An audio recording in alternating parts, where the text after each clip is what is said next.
Hey guys, MoiDawg here, and today we're going to be going over all the changes introduced to Squad in V6.0. Not only are we getting some much needed bug fixes and balancing, but there are also a whole host of gameplay changes. Most notably, the Infantry Combat Overhaul, which has been in the works now for over 3 months. This has completely changed how infantry fight in squads, so not only will I be covering the basics of what's different in this patch notes video, but I will also be releasing a complete infantry combat overhaul guide to help you better adjust to the new character movement, suppression, and weapon handling. But right now we have patch notes, so let's kick it off first with the new picture-in-picture optics. Now the most obvious change to the game is this new look to squad, and every magnified optic now has dual rendered picture-in-picture scopes. Depending on the weapon you're using, you may have wildly different field of views, with some optics taking up a lot of your screen, like the British Susat, while others, like the PU scope for the Mosin Nagant Sniper, are much smaller. Your field of view slider in the menu options will actually not change these ADS views, so no matter the graphics quality, no matter the screen size, or your personal field of view, all players will be on a level playing field when using the same optics. These optics will also now handle a bit more realistically, meaning that quick side-to-side movements will obscure your view.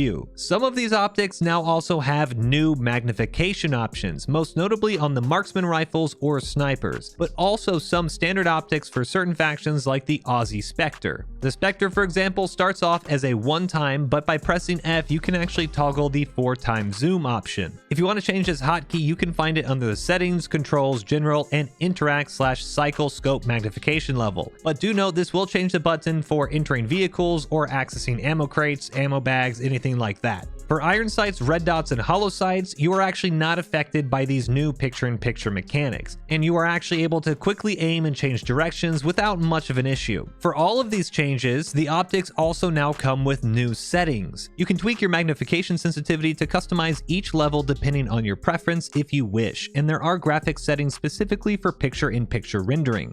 By default, Squad has implemented the Prioritize Clarity in Scopes option for your scope image clarity setting in order to give players a sharp and clear scope picture. As you can see here, prioritizing anti-aliasing may prevent some objects from looking a little too pixelated, which I really do prefer in general when playing Squad, but the AA blurring on the scope itself can cause a type of smear effect, making it very difficult to use. The devs have noted that this is a bug with the AA rendering for the optics, so if you're looking at this video in the future and you're not seeing this setting, it has more than likely been patched. Unfortunately, if you are an AMD user, this cannot be used with Fidelity FX Super Resolution or FSR2, so do take that into consideration. You can also adjust your resolution scale and the optics FPS separately from the rest of your game if you want to, allowing customizable performance adjustments depending on your PC specs. Now, apart from the optics, the gunplay itself has also drastically changed, and although I will be going more in depth with this in my Infantry Combat Overhaul guide, here are the key points to know. Your weapon now has a separate handling indicator at the bottom of your screen. The further these white dots are from the center of your screen, the less accurate you will be since the weapon is not stable. Going from a sprint into ADS will result in low stability, meaning that you'll either need to move much slower around the battlefield, or you'll have to take more frequent stops to steady your rifle, aim down the sight, and then find your target. Weapons will also now have quicker or slower ADS speeds, as well as better or worse handling depending on the optics. Larger, more powerful optics will result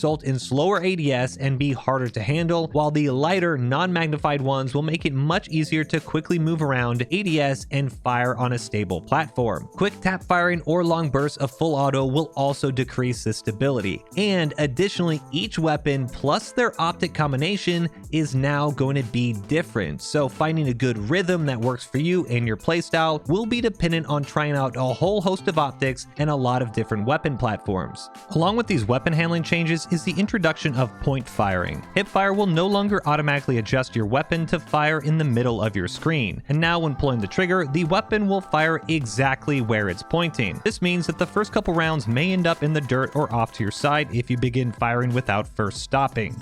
When in doubt, keep an eye on your stability indicators at the bottom and you should be good to go. Now, another completely new gunplay mechanic is Suppression. The Suppression effect has been completely reworked and can now be used as an effective tool to help you win firefights. When a round snaps overhead or nearby, you will now notice your character will have a small flinch, but a sudden burst of gunfire or sustained firefight with a lot of rounds coming in will also turn your screen incredibly blurry, with the only exception being that the weapon or item in your hands will stay in focus. Additionally, higher caliber rounds will not only cause more intense suppression, but you will reach the max suppression quicker, with heavy machine guns, vehicle autocannons, mortars or artillery, resulting in maximum screen shake, blur, desaturation, and other visual effects. One key part of these suppression effects, however, is that while ADS'd with the new picture-in-picture magnified optics, you will actually no longer experience any of that blurring, although you still will have the screen shake or aim punch. If you are using iron sights, red dots, or hollow sights, however, as you can see, there will still be significant suppression and blur while ADS, so do take that into consideration when you're selecting your loadout. But V6.0 doesn't just have weapon and gunplay changes. We are also getting quite a few movement and stamina changes as well, with one of the biggest ones being the removal of QE spam or lean spam. Not only do you now lean much slower in this new update, but optics are heavily nerfed while leaning, preventing players from quickly spamming lean and accurately hitting their target.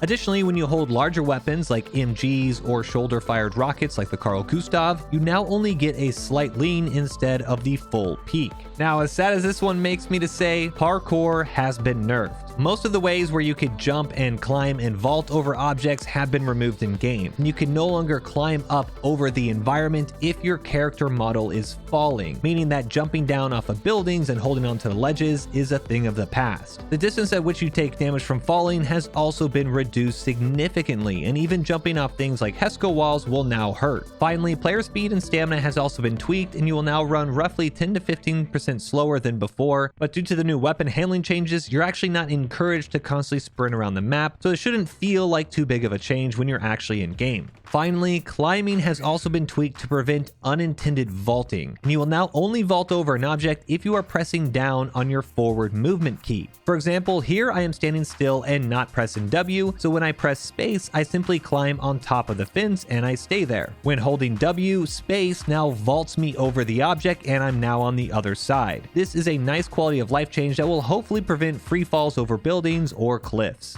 Now, for gameplay itself, you will no longer always see name tags of friendly players. In the past, even if there was a wall or solid object between you and a friendly, you would see their name pop up. In 6.0, any object that blocks that person from view will also block their name tag from showing as well. The devs have mentioned that there is a bug where these name tags are actually not appearing in the picture-in-picture optics right now, so at least at the moment you'll need to double check uniforms before pulling the trigger. Another visual change is the new proximity indicator. If you use the squad list down at the bottom left of your screen, you will now see dots appear next to players' names if they are within 50 meters of you. If the dot is white, the player is within 0 to 25 meters, and if it's gray, they are 25 to 50 meters away. Additionally, vehicles that carry ammo for you to resupply off of will now also have a 3D ammo icon so you can more quickly find them on the battlefield. Now, moving on to map layers and balance, there have been a lot of changes to vehicles on AAS and RAS layers, most notably on the VDV side. Here on the screen, I posted all of these changes, so if you do want to go through all of them, please feel free to pause the video. But as a whole, it looks like the devs pretty much took a serious look at how powerful some of these new BMDs were for the VDV faction and have removed quite a few of them. One big map change of note, however, is that Narva RAS V2 between the USMC and VDV now actually have a helicopter for each team that spawns in at the 10-minute mark. This is completely going to change how Narva plays, and I cannot wait to check it out in the real games. Aside from that, there are quite a few bug fixes as well, but I'll link the full patch notes down in the description below if you do want to check them out in their entirety. And that's about it. The Infantry Combat Overhaul in 6.0 is officially putting Squad into a new era of development, and as different as it is, speaking as someone who has playtested all these changes now for about 3 months, I want to remind everyone that you'll need to adjust your playstyle a bit to fully take advantage of these changes. It's a lot. You're going to miss your shots, you're going to get killed, you're not going to know what's happening frustrating sometimes, and you may need to relearn some things, but it will be worth it. But what do you guys think? Are these good changes? Is there anything the devs missed or you're concerned about? Let me know down in the comments below, and if you like the video, give it a thumbs up and subscribe for more. And don't forget to check out the live streams over at twitch.tv/MoiDawg, where I'll be playing a lot of Squad 6.0. But that's it for me.